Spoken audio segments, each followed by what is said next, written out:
손발이 자주 저리고 눈이 침침해지는 증상 겪고 계신가요? 단순히 나이 탓이라고 넘기셨다면 지금 당장 멈춰야 합니다. 이런 신호들을 무시하면 돌이킬 수 없는 상황으로 갈 수 있거든요. 저희 큰아버지가 바로 그러셨어요. 별것 아니라고 하시다가 결국 큰 고생을 하셨죠. 사실 이런 증상들은 당화혈색소가 높다는 몸의 경고입니다. 당화혈색소는 우리 몸속 혈액의 건강 상태를 보여주는 지표인데요. 7점대 이상이면 이미 위험 수준이에요. 그런데 많은 분들이 이 수치가 뭘 의미하는지 정확히 모르고 계세요. 2024년 일본 교토대학 연구팀이 발표한 논문을 보면 당화혈색소 수치와 혈관 손상 사이에 직접적인 연관성이 있다고 합니다. 수치가 1포인트 올라갈 때마다 혈관벽 두께가 평균 15%씩 증가한다는 놀라운 결과가 나왔어요. 제가 최근에 상담했던 분이 계세요. 요양보호사로 퇴직하신 68세 이순덕 님이었는데 처음 만났을 때 정말 힘들어 보이셨어요. 수치가 8.5까지 올라가 있었거든요. 순덕 님이 제게 말씀하셨죠. 박사님, 제 인생 이제 끝난 건가요? 이렇게 사는 게 의미가 있을까요? 그 절박한 목소리가 아직도 귀에 생생합니다. 순덕 님은 매일 아침마다 두려움에 떨었다고 해요. 혹시 오늘은 쓰러지는 건 아닐까, 눈이 안 보이게 되는 건 아닐까 하는 공포 속에서 사셨대요. 밤마다 발이 너무 저려서 잠을 설치셨고요. 이런 상태가 계속되면서 우울증까지 왔었습니다. 충격적인 사실은 60대 이상 분들 중 거의 3명 중 1명이 이런 위험에 노출되어 있다는 겁니다. 그런데 대부분 자신이 위험한 줄도 모르고 계세요. 증상이 없으니까요. 하지만 증상이 없다고 안전한 게 절대 아닙니다. 이미 늦었다고 생각하는 순간 진짜로 늦어버리는 거예요. 그런데 말씀드릴 게 있어요. 순덕님은 지금 완전히 달라지셨습니다. 어떻게 그게 가능했을까요? 바로 이것 때문입니다. 오늘 제가 여러분께 공개할 이 방법만 제대로 따라하시면 순덕님처럼 여러분도 달라질 수 있어요. 3개월이면 충분합니다. 저는 32년간 혈당과 대사 건강을 연구해온 박진혁입니다. 대학 연구소에서 수백 명의 사례를 직접 추적 관찰하면서 하나의 확실한 패턴을 발견했어요. 높은 수치로 고생하시던 분들이 특정한 방법으로 극적으로 회복하시는 걸 봤습니다. 순덕님의 경우를 말씀드릴게요. 3개월 후 재검사를 했는데 제가 결과지를 보고 정말 놀랐어요. 8.5였던 수치가 5.9로 떨어진 거예요. 거의 정상으로 돌아온 겁니다. 순덕님이 그때 얼마나 기뻐하셨는지 몰라요. 발저림도 거의 사라졌고 밤에도 푹 주무실 수 있게 됐대요. 이건 요행이 아닙니다. 명확한 원리가 있어요. 오늘 이것이 무엇인지 모두 공개하겠습니다. 여러분도 순덕님처럼 새로운 삶을 시작할 수 있어요. 정말 다행이에요. 오늘 이 영상을 보게 되셔서요. 끝까지 함께 해주세요. 혹시 손발 저림이나 시력 저하 같은 증상 겪고 계신가요? 많은 분들이 아침에 재는 공복 수치만 보고 판단하시는데 그건 절반의 진실만 보는 거예요. 진짜 중요한 건 당화혈색소입니다. 이게 왜 그렇게 중요한지 제대로 이해하셔야 해요. 당화혈색소는 지난 석 달 동안의 혈액 상태를 보여주는 리포트 카드 같은 거예요. 하루 이틀이 아니라 90일간의 평균이 담겨 있죠. 아침 공복만 재면 그날 상태만 알 수 있지만 당화혈색소는 식사 후나 자는 동안 몰래 올라가는 수치까지 다 잡아내거든요. 제가 상담했던 68세 강민호님 케이스를 말씀드릴게요. 민호님은 평생 교직에 계셨던 분인데 매일 아침 측정기로 체크하셨대요. 대부분 115 전후였다고 하시더라고요. 그래서 안심하고 계셨죠. 그런데 정기검진에서 당화혈색소를 재봤더니 7.3이 나온 거예요. 민호님이 충격을 받으신 이유를 아시겠어요? 아침엔 괜찮았는데 어떻게 평균이 이렇게 높을 수가 있냐는 거죠. 답은 간단했어요. 점심 저녁 드신 후에 수치가 훨씬 높이 올라갔던 거예요. 밤사이에도 떨어지지 않고 높게 유지됐고요. 민호님은 그걸 전혀 몰랐던 겁니다. 더 무서운 건 민호님이 이걸 2년 넘게 방치했다는 사실이에요. 아침 수치만 믿고 안심했으니까요. 그러다가 어느 날부터 글자가 흐릿하게 보이기 시작했습니다. 안과를 찾아가니 이미 눈 뒤쪽 혈관들이 손상되기 시작한 상태였어요. 민호님이 그때 후회하시면서 한 말씀이 가슴 아팠습니다. 진작 알았더라면 이렇게까지 안 됐을 텐데요. 혹시 구독과 좋아요를 아직 안 누르셨다면 지금 바로 눌러주세요. 이 채널은 여러분이 건강하게 오래 사시도록 돕는 게 목표입니다. 순덕님도 처음엔 반신반의하셨어요. 70대 중반인데 지금 와서 바꿀 수 있을까 싶으셨대요. 하지만 딸분이 옆에서 도와주셨어요. 함께 산책도 나가고 식사 준비도 함께 하시면서 조금씩 변화를 만들어 가셨죠. 그런 가족의 사랑이 큰 힘이 됐다고 하세요. 여러분도 혼자 하실 필요 없어요. 가족에게 말씀하세요. 지금부터 건강해지려고 노력할 거니까 같이 도와달라고요. 작은 변화가 모여서 큰 기적을 만들어냅니다.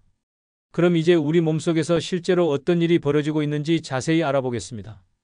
당화혈색소가 높을 때 우리 몸에서 일어나는 일들을 정확히 아셔야 합니다. 이걸 알아야 왜 지금 당장 관리를 시작해야 하는지 이해가 되거든요. 가장 먼저 혈관들이 서서히 망가지기 시작해요.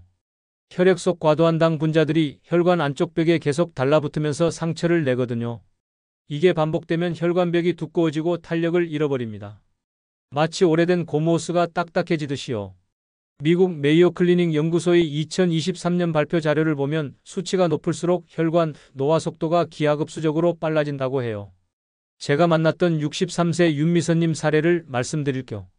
미선님은 오랫동안 은행에서 일하시다 은퇴하신 분이에요. 수치가 7.8이었는데 별 증상이 없으셔서 심각하게 생각 안 하셨대요.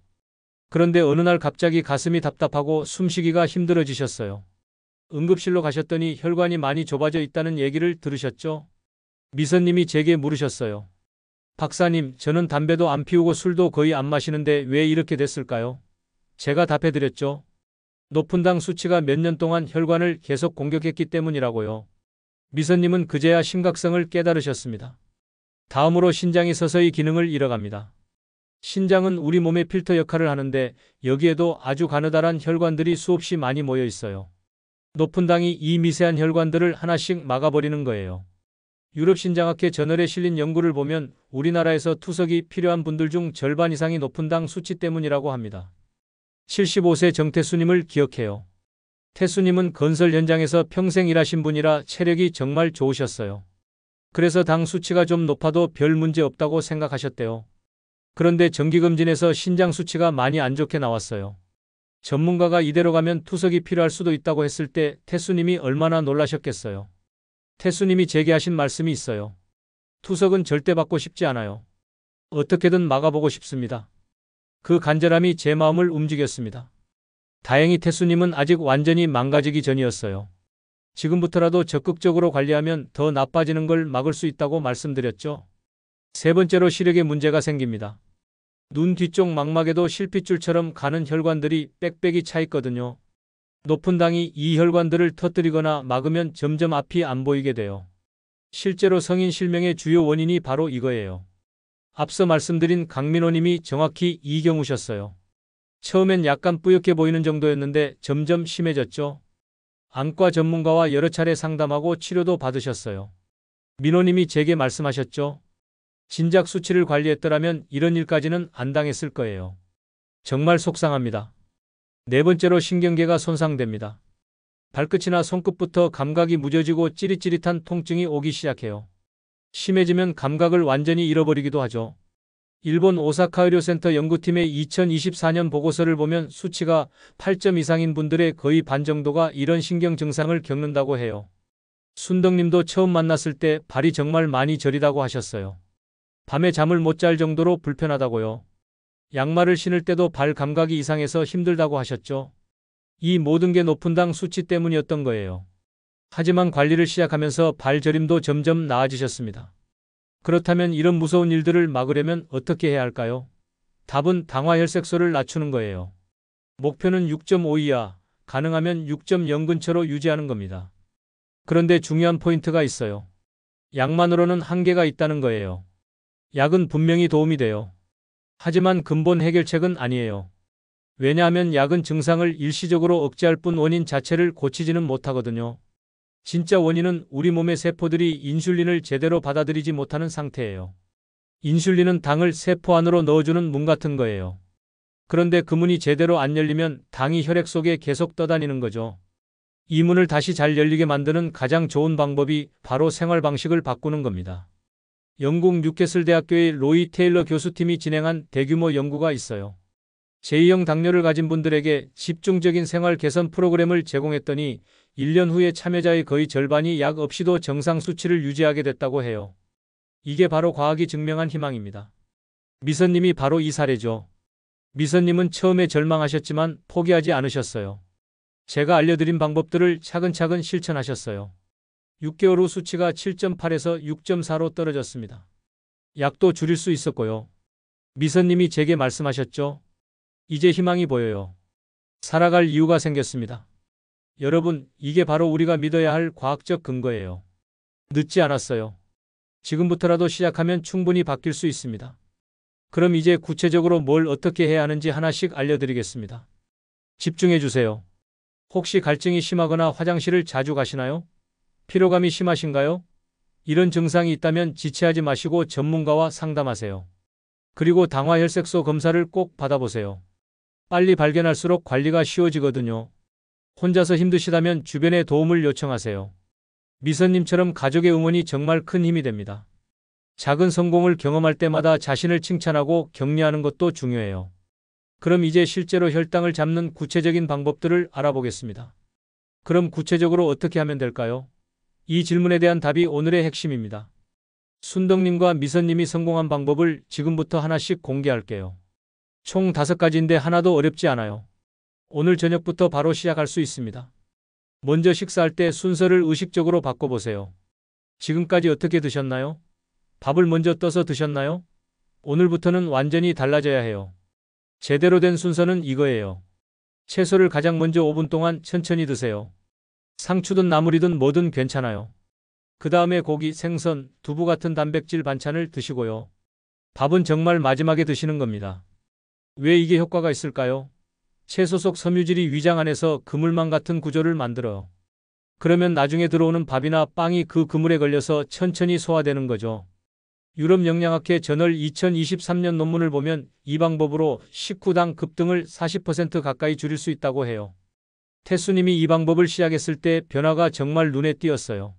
식사 후 재는 수치가 늘 260에서 290 사이였는데 순서만 바꿨더니 170대로 확 떨어진 거예요.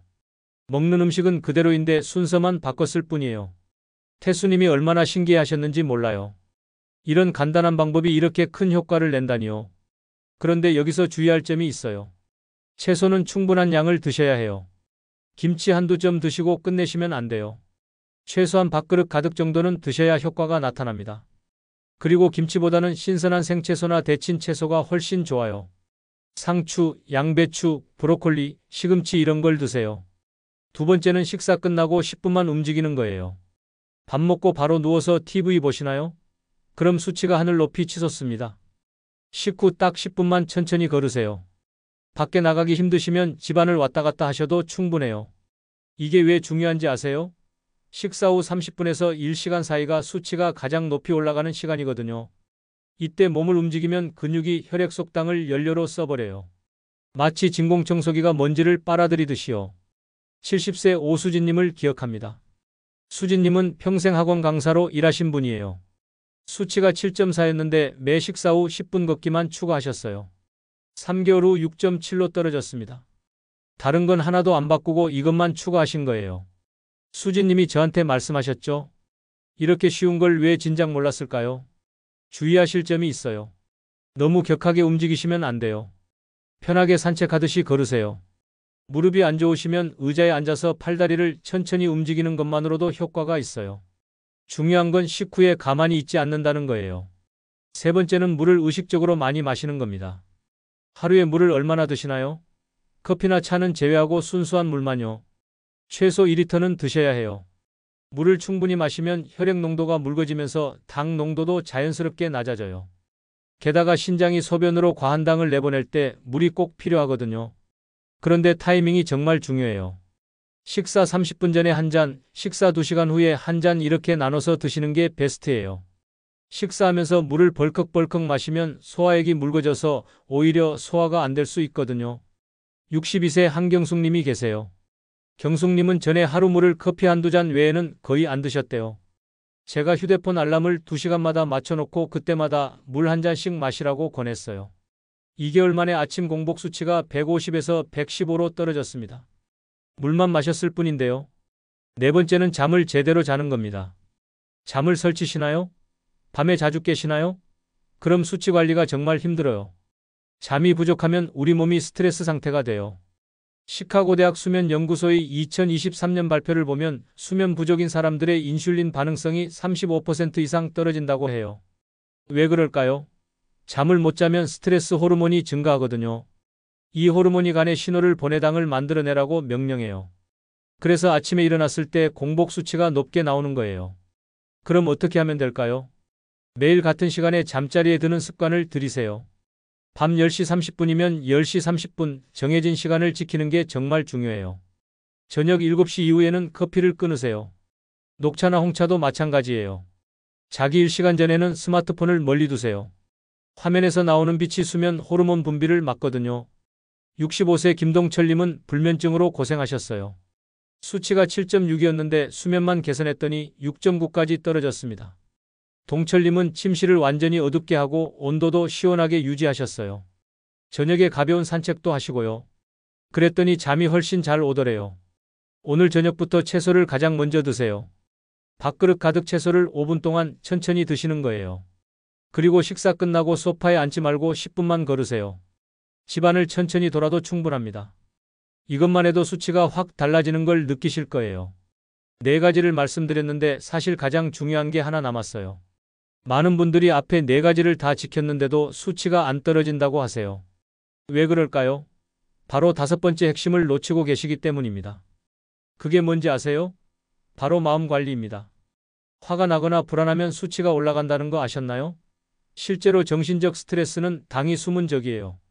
우리가 긴장하면 몸은 코르티솔과 아드레날린 같은 호르몬을 쏟아냅니다. 이 호르몬들이 간에게 당을 혈액으로 보내라고 지시하는 거예요. 옛날 원시시대엔 위험한 상황에서 도망가려면 에너지가 필요했으니까요. 하지만 현대인은 스트레스 받아도 육체적으로 움직이지 않잖아요. 그러니 혈액 속에 당만 계속 쌓이는 겁니다. 하버드대학 공중보건대학원의 연구를 보면 만성 스트레스를 받는 사람들의 당뇨 위험이 50% 이상 높다고 해요. 이게 얼마나 심각한 수치인지 아시겠죠? 60세 박 경희님 이야기를 해드릴게요. 경희님은 직장에서 스트레스가 정말 심하셨대요. 상사와 갈등도 있고 업무 압박도 컸죠. 그때마다 수치가 210 이상으로 치솟았어요. 아무리 식사 조절을 해도 소용이 없었습니다. 경희님이 저한테 물으셨어요. 박사님, 화가 나면 수치가 오르는 게 느껴져요. 어떻게 해야 하나요? 제가 경희님께 마음관리 방법을 알려드렸어요. 매일 아침 10분 조용히 앉아서 호흡에 집중하는 거예요. 숨을 깊게 들이마시고 천천히 내쉬면서 마음을 가라앉히는 겁니다. 이게 정말 효과가 있거든요. 유럽심장학회 학술지에 실린 연구를 보면 규칙적인 명상이 스트레스 호르몬을 낮추고 수치 조절에 도움이 된다고 해요. 경희님은 명상을 시작하셨어요. 또 좋아하는 취미도 찾으셨죠? 주말마다 수채화를 그리신다고 하더라고요. 좋아하는 일을 하면 스트레스 호르몬이 줄어들고 기분 좋아지는 호르몬이 나오거든요. 3개월 후 경희님의 수치 변동폭이 크게 줄어들었습니다. 마음 관리는 혼자 하기 어려워요. 가족이나 친구들과 시간을 보내세요. 사람과의 교류는 스트레스 해소에 정말 중요합니다. 혼자 있으면 부정적인 생각이 더 커지거든요. 동네 복지관이나 경로당에서 하는 프로그램에 참여하는 것도 좋은 방법이에요. 68세 이영자님이 계세요. 영자님은 남편분을 여의신 후 혼자 사시면서 우울감이 심하셨어요. 수치도 8.4까지 올라갔었죠. 그런데 복지관 합창단에 들어가시고 친구들을 만나시면서 6개월 만에 7.1까지 떨어졌습니다. 영자님이 말씀하셨어요. 사람들을 만나니까 살맛이 나요. 건강도 좋아지고요. 이제 5가지 방법을 하루 일과에 녹여보겠습니다. 아침 7시에 일어나서 물 한 잔 마시세요. 10분간 깊게 호흡하거나 가볍게 몸을 풀어주세요. 아침 8시에 식사 30분 전 물 한 잔 더 마시고요. 8시 30분에 아침 식사를 시작합니다. 채소부터 천천히 드시고 단백질 반찬 드신 후 마지막에 밥 드세요. 꼭꼭 씹어 드시고요. 9시에 식후 10분 걷기를 하세요. 집안을 걸어도 좋아요. 오전 11시에 물 한 잔 마시고요. 낮 12시에 점심 식사 전 물 한 잔 마세요. 12시 30분에 점심 식사를 합니다. 역시 채소, 단백질, 밥 순서로요. 오후 1시에 식후 10분 걷기를 하세요. 오후 3시에 물 한 잔과 함께 가벼운 간식을 드세요. 아몬드 한 줌이나 사과 반쪽 정도가 좋아요. 오후 5시에 물 한 잔 마시고요. 저녁 6시에 저녁 식사 전 물 한 잔 마세요. 6시 30분에 저녁 식사를 합니다. 채소, 단백질, 밥 순서예요. 저녁 7시에 식후 10분 걷기를 하세요. 밖으로 산책을 나가셔도 좋고요. 저녁 9시에 하루를 돌아보면서 감사한 일 3가지를 떠올려 보세요. 마음 관리에 큰 도움이 됩니다. 밤 10시에 스마트폰을 치우고 책을 읽거나 편안한 음악을 들으세요. 밤 10시 30분에 잠자리에 드세요. 이렇게 규칙적인 생활을 3개월만 하시면 분명 변화가 올 거예요. 여기서 주의사항을 꼭 말씀드려야겠어요. 이미 약을 드시고 계신 분들은 절대 임의로 끊으시면 안 됩니다. 생활 개선은 약과 함께 하는 거예요. 수치가 좋아지면 전문가와 상의해서 약을 조절하는 겁니다. 절대 혼자 판단하지 마세요. 저혈당 증상도 주의하셔야 해요. 운동 중에 어지럽거나 식은땀이 나거나 손이 떨리면 즉시 멈추고 사탕이나 주스를 드세요. 저혈당은 고혈당보다 더 위험할 수 있어요. 그리고 발 관리를 꼭 하세요. 매일 발을 씻고 크림을 발라주세요. 상처가 없는지 확인하고요. 정기검진도 꼭 받으세요. 3개월마다 당화혈색소 검사를 하시고 1년에 한 번은 눈 검사와 신장 검사를 받으세요. 조기에 발견하면 막을 수 있거든요. 혹시 발이 저리거나 상처가 잘 안 났으면 바로 전문가와 상담하세요. 추가로 도움되는 팁을 드릴게요. 섬유질이 많은 음식을 드세요. 현미, 귀리, 통밀, 채소, 미역이 좋아요. 섬유질은 천천히 소화돼서 급등을 막아줍니다. 오메가3가 많은 음식도 드세요. 고등어, 삼치, 호두, 들기름이 좋아요. 오메가3가 인슐린 반응을 개선한다는 연구가 있거든요. 흰쌀밥보다는 잡곡밥을 드세요. 흰쌀은 급격히 올리지만 현미, 보리, 콩은 천천히 올립니다. 과일은 식사 사이에 간식으로 드시고 한 번에 많이 드시지 마세요. 과일에도 당이 있거든요. 귤 1개나 사과 반 개 정도가 적당해요. 술은 가능하면 피하세요. 알코올은 간 기능을 방해하면서 저혈당을 일으킬 수 있고 칼로리도 높아서 체중이 늘어요. 꼭 드셔야 한다면 아주 조금만 드시고 반드시 음식과 함께 드세요. 오늘 말씀드린 5가지를 다시 정리할게요. 첫째, 식사 순서를 바꾸세요. 채소, 단백질, 밥 순서입니다. 둘째, 식후 10분 걷기를 하세요. 셋째, 물을 충분히 마시세요. 하루 2리터요. 넷째, 잠을 제대로 자세요. 매일 같은 시간에 7시간에서 8시간 주무세요. 다섯째, 마음을 관리하세요. 명상, 취미, 사람들과의 만남이 중요합니다. 이 5가지 정말 어렵지 않죠? 특별한 도구도 필요 없고 돈도 안 들어요. 오직 여러분의 의지와 실천만 있으면 됩니다. 제가 32년간 연구하면서 확신을 갖고 말씀드립니다. 이 방법들을 정확하게 3개월만 실천하시면 여러분의 수치도 분명히 떨어질 거예요. 순덕님처럼, 미선님처럼, 태수님처럼 여러분도 할 수 있습니다. 당뇨는 관리가 가능한 상태예요. 포기하면 합병증이 오지만 꾸준히 관리하면 얼마든지 건강하게 사실 수 있어요. 오늘부터 시작하세요. 내일부터가 아니라 오늘 저녁 식사부터 바로 시작하세요. 채소를 먼저 드시고 식후에 10분 걸으세요. 물을 마시세요. 혼자 하시기 힘드시면 가족에게 도움을 요청하세요. 같이 걷고 같이 건강한 식사를 하면 훨씬 쉬워요. 여러분의 건강은 여러분만의 것이 아니라 사랑하는 가족의 행복이기도 하니까요. 3개월 후 다시 검사를 받아보세요. 분명 좋은 결과가 나올 거예요. 그때 댓글로 꼭 알려주세요. 여러분의 성공 이야기가 다른 분들에게도 큰 힘이 될 테니까요. 오늘 영상이 도움이 되셨다면 좋아요 버튼 꼭 눌러주시고요. 구독과 알림도 설정해주세요. 반드시 전문가와 상담받으시고 정기적으로 검진 받으시는 것 잊지 마세요. 여러분의 건강한 노후를 진심으로 응원합니다. 오늘도 건강하세요.